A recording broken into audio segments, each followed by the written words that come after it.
শেখ হাসিনার কথা মতোই জিয়াউর রহমান একজন বাংলাদেশের শ্রেষ্ঠ সৎ মানুষ। আমেরিকার মতো একটি শক্তিকে পরাজিত করেছেন, সারা পৃথিবীর শক্তিকে পরাজিত করেছেন। চীন তখন ছিল আমাদের প্রধানতম শত্রু, তাকে পরাজিত করেছিলেন। সেই নেতা মৃত্যুর সময় সর্বমোট সারা দুনিয়া ব্যাপী তার ২৭,০০০ টাকা ছিল। তারেক রহমান অসৎ, তাহলে শ্রেষ্ঠ সৎকে বাংলাদেশে শ্রেষ্ঠ সৎ জিয়াউর রহমান। এক্ষেত্রে একটা জিনিস বলবো, রাজনৈতিক দল হিসাবে বিএনপি আওয়ামী লীগ রাজনৈতিক দল, জাতীয় পার্টি একটা মাঝখানে সত্যভোগী একটি রাজনৈতিক দল। তারাও একটা বেশ ভালো দল হতে পেরেছিল, কিন্তু তাদের ন্যায় নীতি এত দুর্বল এবং গত ১৫-১৬ বছর তারা শেখ হাসিনার সঙ্গে অনেক ক্ষেত্রেই ন্যায় নীতির প্রশ্ন চিন্তাই করেনি, তারা সুবিধা নিয়েছে, এই জন্যে তারা ক্ষতিগ্রস্ত হয়েছে। একটা জিনিস আপনাকে বলবো, এসছেন শেখ হাসিনা বহুবার জিয়াউর রহমানকে টিটকারি দিতে গিয়ে বলেছেন যে জিয়াউর রহমান কি রেখে গেছে, ভাঙ্গা সুটকেস আর ছেঁড়া গেঞ্জি। এটা কি বোঝায়? যে তিনি রাষ্ট্রপতি হিসাবে মারা গেছেন, তিনি কিন্তু রেখে গেছেন ভাঙ্গা সুটকেস আর ছেঁড়া গেঞ্জি। তাহলে তিনি সৎ না অসৎ? আপনার কি মনে হয়? এই ঘটনাটা যদি ঘটে যে একজন রাষ্ট্রপতি মারা যাওয়ার সময় তার সম্পদ হিসাবে ভাঙা সুটকেস রেখে গেছেন আর ছেঁড়া গেঞ্জি রেখে গেছেন, তাহলে কি তিনি অসৎ? সৎ ভাবা যায়?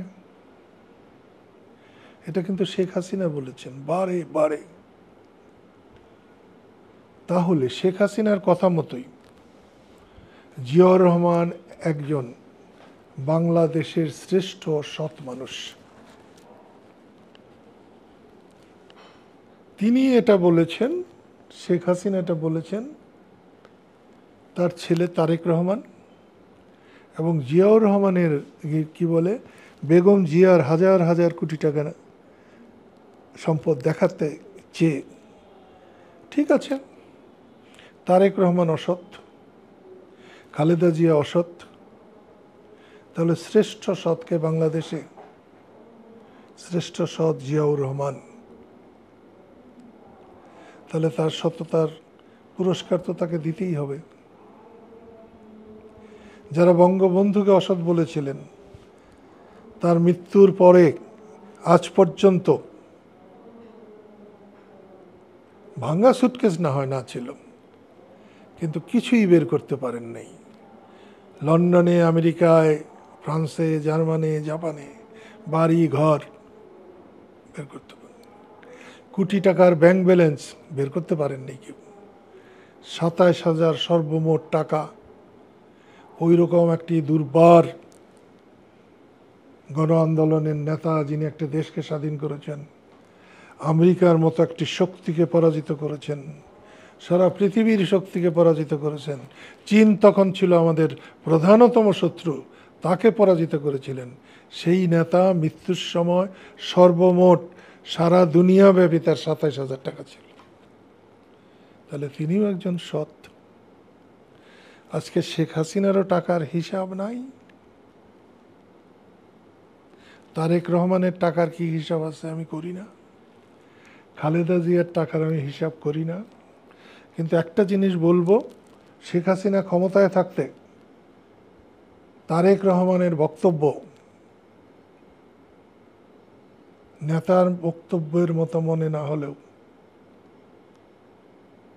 শেখ হাসিনা চলে যাওয়ার পর এই ১১ মাসে তারেক রহমানের কোনো বক্তব্য কোনো জাতীয় নেতার বক্তব্য নয় এমন মনে হয় নাই আমার কাছে। তাহলে তিনি তার অনেক ডেভেলপড হয়েছে, জাতীয় নেতার কাতারে তিনি অনেকটা উঠে এসেছেন। তবে আওয়ামী লীগ 16 বছরে যা করেছে, বিএনপি যদি 12 মাসে তার দ্বিগুণ করে, 3 গুণ করে, তাহলে পরিণতি কি হবে? পরিণতি একই হবে। আমার মনে হয় তারেক রহমান এটা বুঝতে পেরেছেন এবং তিনি প্রচুর চেষ্টা করেছেন।